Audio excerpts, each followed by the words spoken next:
Olá, eu sou Esteban Huerta e eu continuo sem saber o que eu faço dentro da Blue Shift. Esse é o nosso primeiro episódio do Blue Talks. Estando aqui hoje com Alan Camilo, fundador da Blue Shift, e Jéssica Carvalho, um monstro sagrado que olhou feio para um código e fez ele funcionar. Hoje, aqui, Sem IA. sem IA. Sem IA na época. Hoje a expectativa aqui é falarmos um pouco sobre o evento do Data Night Summit, falar um pouco das tecnologias, como foi o evento, tentar levar um pouco de como foi para quem está nos assistindo. Lembrando que esse é um episódio gravado, então caso tenham alguma dúvida, algum comentário, sintam-se à vontade para postar no YouTube, que no próximo episódio faremos a leitura, faremos o debate. Bom, seguindo o modelo que vocês já conhecem, eu trouxe a recomendação de um livro, dessa vez bem sugestivo, dado o nosso fórum, que é O Andar do Bêbado, do Leonardo Mlodinow. Não sei se eu falei o nome dele corretamente, peço desculpas. Mas eu trouxe O Andar do Bêbado. Basicamente, ele é um livro meio estatístico, meio filosófico. Ele fala bastante sobre a aleatoriedade e como isso está aplicado no nosso dia a dia. Tanto que o título, O Andar do Bêbado, ele trata como se fosse a vida, né? Um cara bêbado que sai de um bar, ele cambalear para a direita, ele cambalear para a esquerda, é uma aleatoriedade. E basicamente é isso que rege as nossas vidas, quando a gente pensa em padrões estatísticos e afins. E ele aborda também algumas características interessantes sobre como a humanidade sempre tenta identificar padrões, né, nas coisas. Ele traz até um exemplo bem interessante que foi dos iPods, que, pô, o Steve Jobs criou o modo random para tocar música, certo? Aí a galera começou a ouvir música. E acontecia de, às vezes, tocar, sei lá, o mesmo cantor 2 vezes seguidas, ou 3 músicas do mesmo álbum, e a galera fala, pô, não é aleatório. Aí ele falou, não, mas é aleatório, né? Isso faz parte, realmente, mas a galera entendeu um padrão ali e falou que não era. Aí o que ele fez? Ele criou a anti-aleatoriedade. Ele colocou um random dentro de um random Para não deixar repetir. para não deixar repetir. Então, ele traz isso de uma forma muito inteligente, além de outros casos, como o famoso caso das portas. Deseja trocar de porta e afins. Esse é bem legal, Sim. inclusive. Cara, é um livro muito interessante, então fica aqui a recomendação, tá? Mas, Já leu? já li, mas eu achei que você trouxe o Andar do Bêbado, porque a gente vai falar do evento da Databricks da Justo. semana passada, e eu achei que foi meio que uma cutucada isso daí, né, já? Eu achei, principalmente porque é você, Alan. Exato, porque eu estava no evento, e eu não sei se você quis fazer um trocadilho também com relação ao evento em si. Não que eu tenha alguma relação com o Andar do Bêbado, mas Eu tenho. tá, Ainda mais de sexta-feira. beleza, Mas veremos. antes de falar diretamente daquele evento, né? Porque a Jéssica e você são figurinhas carimbadas em eventos de tecnologia, né?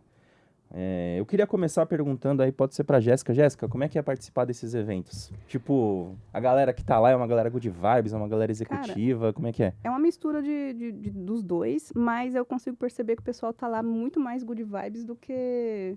Sabe, tá tentando aproveitar o momento, pegar a informação, pegar Uma conhecimento, pseudo-férias. mas é uma pseudo-férias. Então, o pessoal tá lá meio que curtindo, vendo as novidades, vendo ali o que o pessoal lançou, mas curtindo, sabe? Eles estão leves, eu diria. Acho que não tá com esse ar tão executivo assim. Mas tem a galera, tem. tem as tribos, né? Tem a tribo dos Tem. executivos que ficam num cantinho, não fala com ninguém, como é que é?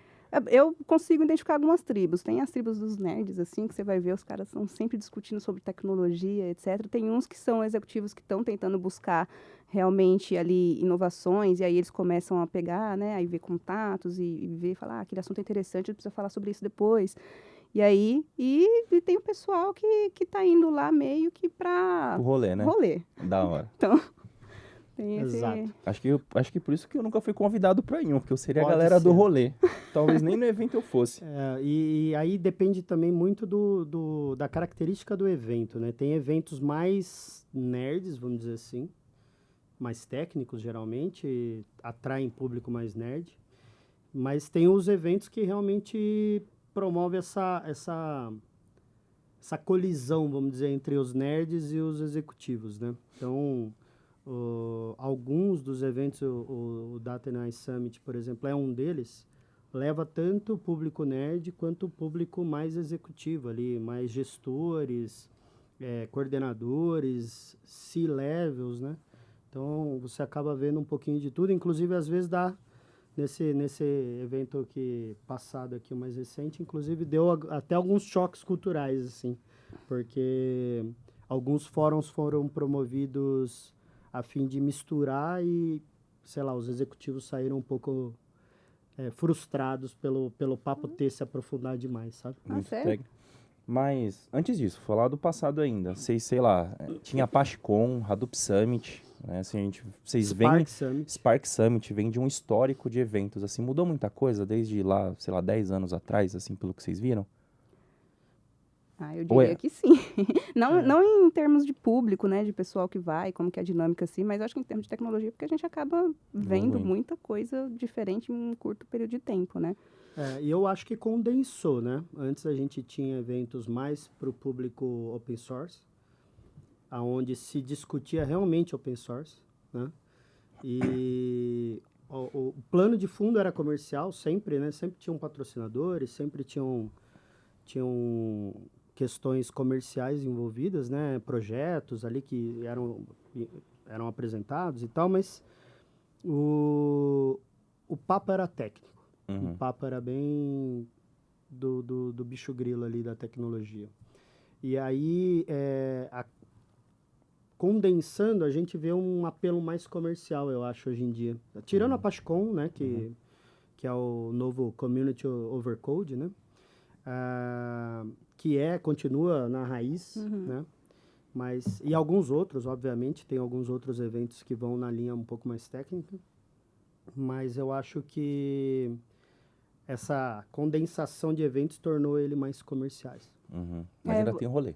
Ainda tem, sempre tem Sempre tem a turma do fundão, né? Mas essa turma é legal, sempre. Então a turma do fundão sempre agita o lado B do evento, né? Sim. Mas como é que é a preparação para ir num evento desse? Tipo, estuda ou vai com a cara e com a coragem, só disposto a ouvir, Jess? Eu tento dar uma leve estudada antes, particularmente falando, só para não chegar lá também totalmente avoada, sem entender. Mas acho que o ideal é você ir lá para receber as novidades mesmo. Geralmente é para mostrar a novidade, né? Uhum. Eu já fui numa PassCon no passado aí, já fui não fui no DAIS desse ano, porque... Enfim, bateu a cota. Mas estou aqui inclusive como curiosa pro DAIS aqui, então tudo que o Alan falar aí, provavelmente eu vou estar tentando absorver ao máximo. Eu li várias coisas que aconteceram durante a semana ali, fui vendo os papers que foram saindo, mas é bem diferente, assim, por exemplo, a PassCon é bem técnico, então você consegue ver que as demos, elas são bem, sabe, voltada, vai pro código, abre tela, mostra código e etc. Aí quando você vai num desse grande, eu fui no Google Next, não lembro de que ano que eu fui, e aí, teoricamente, lá é umas demos meio que montadas, assim, sabe? Então, eles mostram aquilo, tiram algumas... pro CTO ver e ver que funciona de alguma forma. E não assustar, né? Aí, você como técnico, né? Se você é mais de um grupo mais nerdzinho ali, você acaba meio que frustrado, porque você, de repente, vem e faz uma pergunta um pouco mais técnica, aí o cara dá uma enrolada ali, às vezes responde. É um desafio enorme você fazer um evento que misture tanto esses públicos, né? Porque... Às vezes você planeja esse evento super técnico e o cara sai chateado, frustrado porque descambou para o lado de negócio. Sim. Ou ao contrário, né? Ou ao contrário, né? E, geralmente o contrário é pior, porque você quer agradar o tomador de decisão e não só o técnico. Sim. Mas, por outro lado, o técnico é um influenciador dentro da empresa. Então, acho que ter essas divisões... Equilíbrio. Esse equilíbrio é foda. Isso é foda. Mas assim, pelo que vocês estão vendo, né? Jess, você trabalha com... Quantos anos que você tem de Blue? De carreira de dados? Acho que vai fazer 10 anos. 10 anos, cara. No tempo pra caramba. Mais que eu. Possível. A gente vê, né? Assim, sempre essa ideia do pote de ouro que todo mundo busca. Né? Era fazer o data lake, era ter uma camada semântica, era ter tudo. E você vivenciou isso, né? Você ajudou a construir tudo isso. Você tem trabalhado com IA, vai fazer o quê? Uns 2 anos, diretamente na plataforma Databricks? Sim, um pouco. Não diria que é 100% ainda. A gente está meio que entendendo ali em que momento cada coisa ajuda, agrega. Mas sim, Tenho trabalhado um pouco ali. E você vê que no evento, eu li os keynotes lá, eles focaram bastante nessa parte de construção de agentes, né? De ser um hub de execução de agentes. Mas isso já era uma parada que você já estava tentando fazer sem ter sido um lançamento, não foi? A gente já tem trabalhado em diversas iniciativas ali que resolvem problemas específicos, então a criação de agentes em si, ela está no dia a dia já, né? Eu acho que o que a Databricks veio trazendo agora, ele foi coletando todos os feedbacks ali em relação ao pessoal que já foi criando agentes e foi tentando condensar em soluções que dão mais visibilidade e facilidade para a gente manipular esses agentes, né?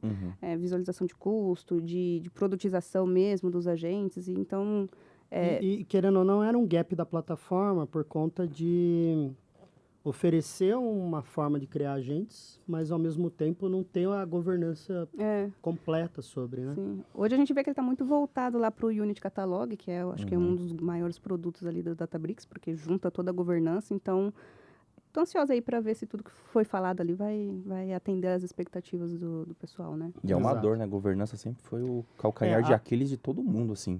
Exato. A governança, ela acaba sendo o último assunto a ser tratado, né? Porque você primeiro faz, depois você vai ver que fez tudo errado e tenta governar minimamente, né? Sim.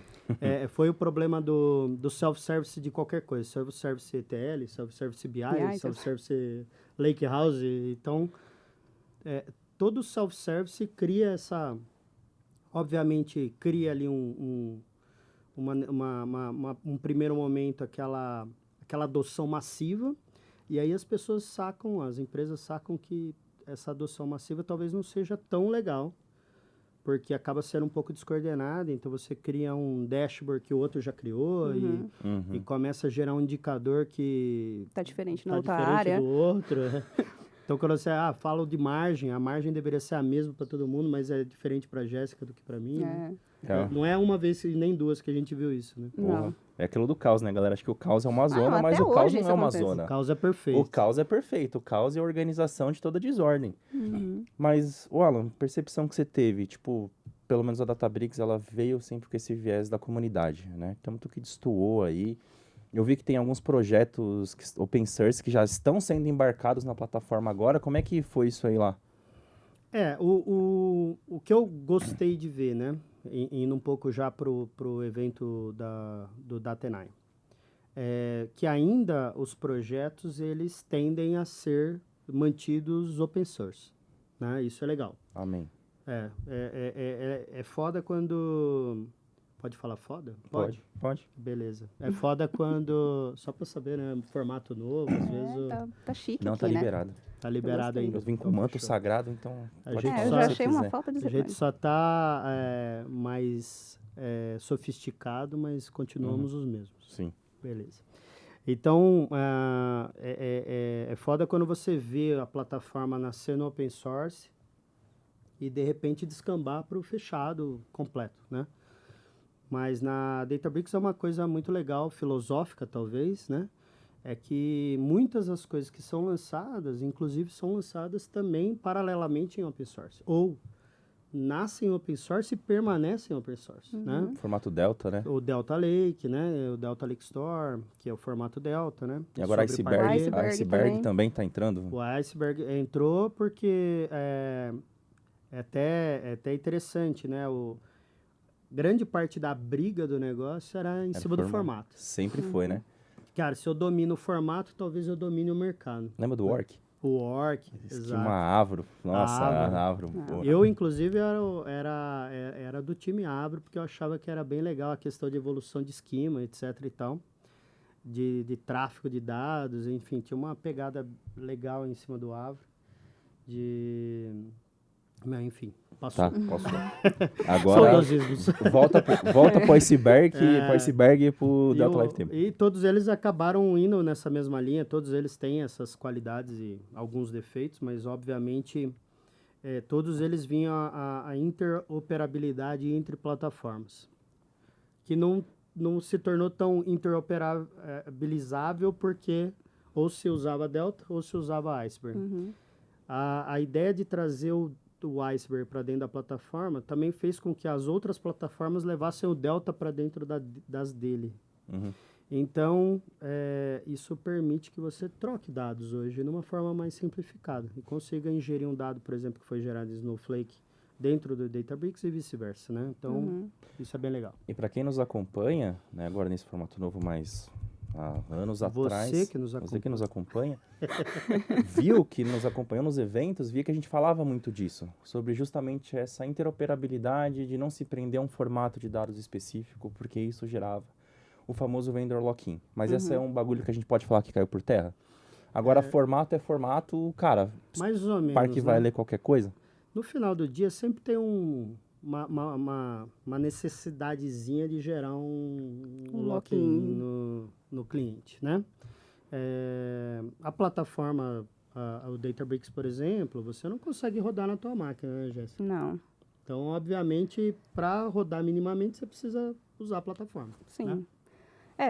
Eu acho que não é 100% zero lock-in, não, as coisas. Inclusive, até essa questão do Iceberg, etc., a gente vê hoje que a gente geralmente escolhe, né, uma plataforma, se preocupa em não ter os lock-ins, então a gente vai sempre indo por escolhas que vão minimizar esse lock-in. Mas, por exemplo, o Iceberg ainda tem features ainda que o Delta, dentro do Databricks, funciona melhor, sabe, do que o Iceberg. Aí, na hora que você pensa, vamos trocar? Tem que levar tudo em consideração. Exato. Então, tipo, às vezes transformar tudo, né? Ou transformar tudo. Não necessariamente, mas às vezes é uma coisinha ali que no Iceberg essa feature ainda não está disponível, entendeu? E aí gera aquele no inconveniente. Aí gera aquele inconveniente para não conseguir fazer isso agora. Aí tem que conseguir fazer isso daqui depois. Aí daqui, sei lá, alguns meses. Aí daqui uns meses o Delta também já está evoluindo em alguma coisa. Aí você começa a ficar pensando, né? Uma vantagem é essa, que o dado continua sendo da empresa no formato que foi, e o Spark em si vai ler a parada. E como é que foi isso lá? O que eles falaram sobre a adoção agora do Iceberg? Como ficou essa parte de governança sobre diferentes modelos de dados?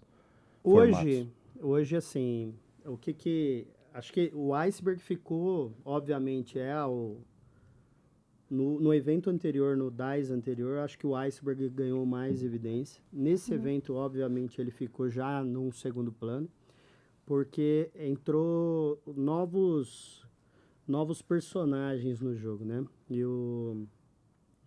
Obviamente não foi anunciado nesse evento especificamente, mas o Lake Base passa a ser, não dá para dizer que é um novo formato, porque é um formato que a gente já conhece aí do Postgres, né?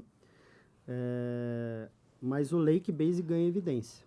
Então, é um negócio que ainda tenho dúvida de como colocar 100% numa arquitetura, dentro de um Lake, por exemplo. Mas você tem a possibilidade, por exemplo, de ter um banco relacional as a service dentro da plataforma do Databricks através do Lake Base. Louco. Então, assim... Que é uma plataforma analítica, né? Flerta muito com o transacional, mas também tem uma pegada analítica. E né? com IA? Como é que isso fica com IA? Porque se você for... Na verdade, uma outra pergunta.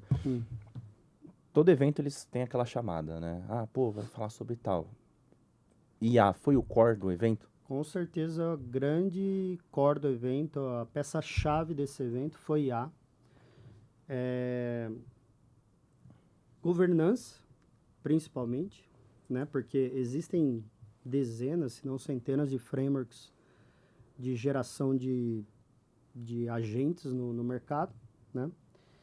E a ideia, o posicionamento, eu imagino eu, da Databricks foi o mesmo do Unity Catalog, né? Cara, beleza, faz aí, mas, cara, governa aqui. Né? Então, de alguma forma, eu vou estar dentro da sua arquitetura para te dar uma governança, te dar uma ideia de custo, te dar uma ideia de risco, né? Então, acho que o evento focou muito nessa parte de governança, observabilidade, e no segundo plano, o Lake Base, que já tinha sido anunciado, mas ganhou algumas roupagens novas nesse evento, que é o Postgres as a Service da Databricks, né? Que seria o Lake Base. E que tem um apelo forte também para a parte de IA, porque se vocês derem uma pesquisada no que é o Lake Base, ele veio do Neon, né? Ou Neon, sim, né? Lembro. E aí o que era o Neon, né? Era um banco as a service que tinha que você conseguia subir e descer ou clonar com uma facilidade enorme, numa velocidade enorme. Inclusive podendo fazer um GitHub-like do banco, né? Então, pô, crio uma versão, testo, pô, comitei, ele vira a versão principal, senão eu dou rollback, ele volta para a versão anterior. Então, tem um conceito muito legal e ele é Postgres-based, né? Então, se você tem um Postgres hoje que você gerencia, você poderia migrar para um Lake-based gerenciado Databricks, né? E ter todas essas vantagens. Que já integra com o uso de IA, porque, cara, hoje em dia O próprio agente poderia subir o banco, né? tudo virou uma IA, né? A empresa, pô, agora eu quero, sei lá, eu tenho uma planilha de RH, essa porra vai ter que virar IA. E aí, eventualmente, você vai precisar de um banco de dados. Para não ter que fazer com que... Parse, criar um banco, enfim, e tal. Você poderia dar permissão para que seus agentes criassem e descriassem bancos ali à medida que fosse sendo necessário. Mas só agentes Databricks ou qualquer agente? Qualquer agente. Qualquer agente. Porque, querendo ou não, tá lá, a gente consegue acessar via API, né? No final das contas. Então, você consegue, de qualquer lugar, acessar. Com qualquer modelo? Porque, né, que nem a gente conversou, puta, tá a briga dos modelos, né? Qual modelo é o melhor, qual que é o melhor agente, corrida, sei lá, corrida pra lua dessa parada. Tá, sim, aceitando qualquer modelo? Tá, e também indo na linha da governança, né? Até tomei algumas notas aqui para não esquecer A cola. Pensando. É uma colinha aqui, porque senão... O engraçado é que a cola do Alan são só palavras, tá? São só algumas palavras aqui. Mas o Unity traz o Unity AI Gateway agora, né? Então, é uma forma de você plugar por trás... Seria o Light LLM do Unity Catalog, da Databricks. Então, assim, seria uma forma de você criar uma camada de proxy de todos os seus modelos e aí poder consultar, consumir através desse gateway. MLOpzão ali na ponta desse hub? Ou... Pode ter, mas aqui é mais simples que isso. É basicamente assim, você criar uma camada de abstração da IA. Então, em vez de eu consumir uma Anthropic diretamente, eu consumo do gateway e o gateway chama Anthropic por trás. E aí, nesse processo, eu ganho observabilidade, ganho segurança, posso incluir ali alguns guardrails, enfim, a gente ganha aquelas características de um LLM gateway tradicional, só que já dentro da plataforma. E, Jazz, você com a sua experiência, o que é importante, pensando em característica do dado para ele ser usado para IA? Cara, eu acho que na verdade, eu acho que é o que o pessoal está correndo atrás agora, nesse momento, porque o importante agora é ele estar, antes de tudo, acho que governado, né? Porque eu acho que independente, a gente está criando agente para tudo quanto é lado aí. Acho que agente para agentes? Agente para agentes. Aí a gente está tendo que lidar aí, primeiramente, com a parte de segurança ali do dado, então essa parte tem que estar bem segura. Mas eu diria que em termos de metadados do dado mesmo, a gente tem que estar munido de informação. Então, tipo, não adianta ter uma tabela ali que tem algumas colunas, coluna A, coluna B, coluna C, e o agente não tem informação sobre esse dado, sabe? Porque no final das contas, a gente está falando de LLM, né? Ela não é totalmente determinística, então quanto mais informação ela tiver de forma estruturada, melhor para ela trazer bons resultados. Melhor contexto, né? Melhor contexto, que vira tudo contexto para dentro dela. Então, por exemplo, o Unity Catalog, a sua principal fonte é ser um catálogo, né? O principal objetivo é ser um catálogo. Então, se o dado já estiver bem catalogado, já é um grande ponto de partida aí para que os agentes que a gente está construindo funcionem de maneira... Pegando esse gancho, Jeff, eles trouxeram bastante, né, e acho que foi uma das grandes novidades, foi a ontologia sobre... Ontology Catalog, né? Então, é um agente que fica buscando... a história do dado mesmo, a né? história do dado e fica tentando se retroalimentar ali com relação ao que tem de novo, o que mudou, se deu drift, se não deu, etc. e tal, a fim de justamente complementar a visão do catálogo para que seus agentes sejam mais assertivos e detectem drifts de dado. Por exemplo, A coisa acontece assim, sempre aconteceu, mas, cara, não está acontecendo mais. Uhum. Então, a gente deveria ser notificado de alguma forma de que aquilo não acontece. Pensando em organização, então, gestão de metadados, mas assim, pelo menos é o que o mercado tem discutido bastante. Como o dado tem que chegar na última camada para ser usado como IA? É ele mais agregado, é ele menos agregado? Chegaram a falar alguma coisa nesse sentido, assim, de controle dessa governança? Tipo, meu, A essas são as gente é o boas seguinte, práticas. Estevão, a boa prática é não ter prática, né? Hoje em dia. Então, Nossa, assim, não entre em pânico. criar um agente é igual preparar Neston, né? Fazendo tem 1001 maneiras de preparar Neston, eu acho que fazer Abrir cerveja.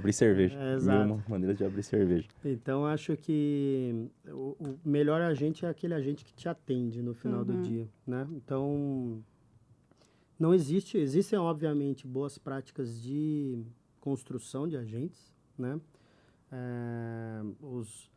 Existem anti-patterns de construção de agentes, né? De uso de agente, principalmente, que é assim, cara, talvez tudo aquilo que a gente aprendeu de clean code, de documentação, pô, documentação tem que ser extensa, tem que ser completa, não sei o quê. Cara, com a gente é ruim, porque isso é mais token. Mas Então, tem que ser alguma coisa estruturada, né, para ele. Foda. a gente que oriented, né? Tipo, cara, tem que ser orientado a gente, né? Então, quanto mais simples, quanto menor for, só que inteligível para o agente, e mais para o agente do que para o humano, melhor, né? Porque a documentação hoje não é feita para a gente ler, né? É feita para a gente ler. É feito pra gente ler. E a gente não lê mais, né? A gente pergunta pra alguma gente. O que eu deveria ler daqui, né? O que a O tabela, que essa tabela me responde? que a tabela produto tem, né? É tipo o nome do cliente, tipo uns bagulho Que desse. gráfico que fica melhor com esse dado aqui? Um gráfico de pizza, de barra, etc. Cara, Pô, falando em gráfico, eu cheguei ali alguns keynotes, cara, eles falaram bastante, abordaram essa questão de construção, né? De pergunte aos dados. sim. Já tinha antigamente uma V1, né? Bem Do Gini, meio, IBI. meio rudimentar ali. Apresentaram alguma evolução dessa ferramenta, de como vai ficar um roadmap? Teve sim. O Gini, ele ganha, ele tá evoluindo, né? Então, o Gini Code seria a forma de desenvolver dentro da Databricks, né? Através de agentes e tal. E o Gini Code, ele entra mais ele se torna mais proficiente no Lakeflow, que seria aquela plataforma de design low code da Databricks. E aí a gente volta no assunto um pouco do lock-in, né? Você só vai ter o negócio dentro da plataforma de design, então quer usar mais Gini Code, talvez você tenha que Aí que você vai ver se o Gini abraçar um Code, pouco mais. você pede para fazer alguma coisa, sei lá, num pipeline de gestão, ele usa o declarative lá, que é uma coisa específica da Databricks, né? Por trás está usando o Delta, está usando tudo ali, mas é por lá. E aí você vai mudar isso... Ah, mas tem que ter, né? Assim, tem que ter. É o trade-off da facilidade, né? O time to market ali. Sim. Né? Então, pô, isso aqui Sempre é vai ter. rápido, dá para delegar. Pô, eu tenho aquele cara que é um power user, mas não é técnico. Pô, faz aí, cara. Né? E aí mata os caras de BI. Então, aí o BI, cara, eu já é difícil falar que mata, né? Porque sempre tem Pô, já tentaram matar o BI 45 o Java vezes, já né? morreu alguns anos atrás e continua aí, né? Vivo e forte aí em algumas frentes. O próprio... Os mainframes estão aí para provar que não se mata nada do dia para a noite, né? E muito pelo contrário, acho que eles vão ganhando sobrevidas aí, vão se tornando até mais raros aí no mercado. Mas uma coisa é fato, né? Eu acho que estava conversando com um profissional recentemente, o cara falou, talvez aqui precisa trazer alguém de visualização. Eu falei, cara, melhor do que o próprio Cloud Code ou melhor que o próprio GPT para te sugerir a melhor abordagem visual para isso aqui não tem, né? Sim. Porque, beleza, você pode ter um cara foda, que ele é muito, mas é um cara entre 1000 caras que talvez tenha uma visão, assim, fora da caixa. Cara, o GPT e a Anthropic nivelam para cima qualquer nível de conhecimento em data visualization que eu que sou um zero à esquerda em data visualization, não tenho a menor noção de combinação de cor nenhuma. Dá pra ver usando verde e branco. Exato. Exato. E não, é porque eu não vim com a minha jaqueta laranja porque Justo. tá em processo de aposentadoria, Justo. mas agora é a verde.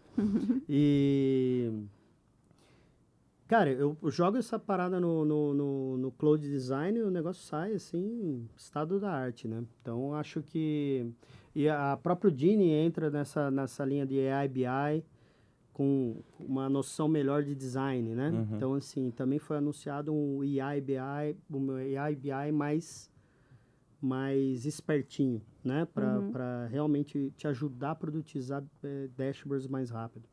Então, acho que a gente vai acabar vendo muito mais aquele profissional que era exclusivamente de dashboard entrando mais na área de engenharia e o cara de engenharia entrando muito mais na área de dashboard porque não faz sentido ser um ou outro mais sozinho, né? Nivelando e parando conhecimento. Sabe né? uma coisa que eu estava vendo, que eu acho que vai fugir um pouquinho, que é mais uma linha de infraestrutura? Eu vi que eles lançaram lá, não sei os nomes. Zero Ops. Será que é isso? Não, eu não sei se é. Aí você me fala se anotei é. aqui. Tá na cola.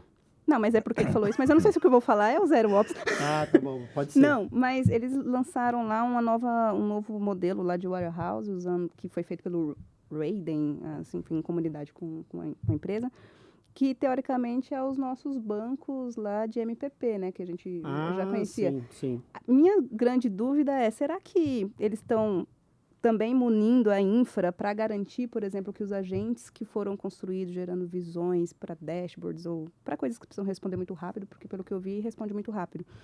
É uma preocupação já pensando em agentes que talvez não construíram, estão construídos em cima de uma arquitetura, uma modelagem que não necessariamente é perfeita? Pode ser. Na verdade, o que a gente vê lá é o real time, né? O Lake Base Real Time lá. Que você realmente consegue ter vou chamar de cache aqui de forma bem chula, talvez. Não leve ao pé da letra. Mas Não seria uma forma de você conseguir produtizar o seu dado do Lake numa camada Real talvez time. MPP ali, mais Massive Process, né? Para que você consuma via agente, mas não só via agente, né? Via o próprio BI, via Não só. um app ou via outra coisa. Então, sim, a gente vê ali a plataforma tendo o que antes a gente tinha o Hive processando ali sobre o HDFS e talvez ali um Impala indo para um lance mais MPP, né? Louco. Talvez seja um sacrilégio isso que eu estou fazendo, mas enfim, a gente começa a ter um Data Lake Power Plus, assim, né? Eu tenho meu dado no Delta Store, mas se eu precisar dele um pouco mais rápido, eu posso ir para um RT, né? Para o Real Time ali, Lake, e eventualmente tombar isso para um banco relacional de verdade ali, para segregar no Lake Base, então... Pô, o que a gente imaginava de Data Lake há 10 anos atrás, hoje em dia tá se concretizando. Tipo, aquelas paradas que a gente imaginava, as gambiarra de tecnologia, tá virando o que a gente na sonhou. verdade, o mundo é cíclico, né? A gente... nada se cria, tudo se copia e se transforma, né? Sim. Então, o Hadoop, ele é um avanço tecnológico de coisas que já existiam, né? Então, a gente democratizou o mainframe ali através do Hadoop, né? E aí, o Hadoop resolveu um problema de processar grandes volumes, mas aí, o grande volume deixou de ser problema e um problema que já estava resolvido pelos bancos de dados voltou a ser problema, né? Então, assim, a entidade... relacionamento e eventualmente o dimensional ali do BI, cara, a gente achou que ia abandonar, não, isso aqui vai acabar com o Excel, vai acabar com o BI, na verdade não, criou novas necessidades de BI, então assim, o negócio ele dá uma volta, né, então as ferramentas elas vão se separando para dar uma certa especialização para aquela necessidade. Aí passa-se um tempo, cara, a gente começa a ver as plataformas aglutinando novamente e se tornando grandes monstrinhos de junto um monte de coisa. E assim, Quando o mundo acabar, vão sobrar só as baratas e o Excel, velho. Disso eu tenho certeza, velho. Porque ninguém nunca vai conseguir tirar o Excel de nada. Mas, Alan, até para respeitar o tempo que a gente tem, pô, a gente sempre teve a imagem, a percepção de que o Brasil, ele tá, né, a América Latina tá sempre atrasada em termos de tecnologia, de adoção. Agora, com esses eventos mais recorrentes, cara, isso é uma verdade? Ou, sei lá, isso que foi falado lá vai chegar no Brasil quando? Daqui 2 anos? Como é que a gente tá em relação a isso? Eu acho que com relação a isso, não. Eu acho que a tecnologia, ela está, principalmente agora com o uso da LLM, né, e a gente vai no chat e você conversa com ele, você tem praticamente ali acesso universalizado à informação, né? Eu até ouvi de um professor o ano passado de que a inteligência virou commodity, né? Sim. Então, tipo, antes você, para ser um cara super avançado para frentex assim, você precisava estar inserido realmente num lugar diferenciado, né? Precisava estar em Stanford, precisava estar no MIT, em Harvard, etc. Senão você não teria acesso àquela informação. E hoje não, né? Hoje você pergunta, você quer resolver um problema, a própria IA sugere um paper de Stanford para você. Né? Então, assim, eu acho que distância diminuiu, né? A distância de países, né? Tanto é que nós estamos vendo uma guerra aí, uma nova guerra fria em cima da IA, né? Tipo, países estão falando, pô, será que a gente libera esse modelo para o mundo? Recentemente. Ou não, porque realmente isso aproxima muito as pessoas do conhecimento. Então, a gente talvez comece a ver isso mais. Mas, assim, respondendo, acho que não é mais questão de Brasil e Estados Unidos, é mais pessoal seu, né? Então, eu vejo projetos aqui no Brasil mais avançados do que do que estão sendo feitos lá nos Estados Unidos. E o que me surpreende, continua me surpreendendo, é ver empresas nos Estados Unidos que não têm o mesmo nível de maturidade que muitos dos nossos clientes, por exemplo. Caramba, então, assim, existe oportunidade, tanto lá quanto cá. E acredito que grande parte dessa evolução, dessa proximidade é pela IA ter democratizado muito o conhecimento. E assim vai. Bom, respeitando os 40 minutos, né, esse foi o resumo do resumo, né? A gente, sei lá, se falamos 10% foi muita coisa. Então já fica até o convite para uma próxima sessão, aí sim a gente entrar dentro dos keynotes, fazer umas sessões mais técnicas diretamente, tentar trazer algum representante da própria Databricks para contribuir com a gente aqui, acho que vai ser bem legal. Ia ser massa, maravilha. Muito obrigado, Alan e Jéssica, pela participação nesse Blue Talks. Bom, chegamos ao fim com mais um episódio. Lembrando que é gravado, então caso tenham dúvidas, coloquem nos comentários. Eu sou Esteban Huerta, Alan Camilo e Jéssica Carvalho, podem procurar nas redes sociais. Estamos à disposição para procurar, quiser conversar, quiser evoluir eventualmente em algum tema, estamos aqui para isso. E é isso, pessoal. Agradecemos mais uma vez a participação de todos. Nos vemos no próximo episódio. Obrigadão. Valeu, gente.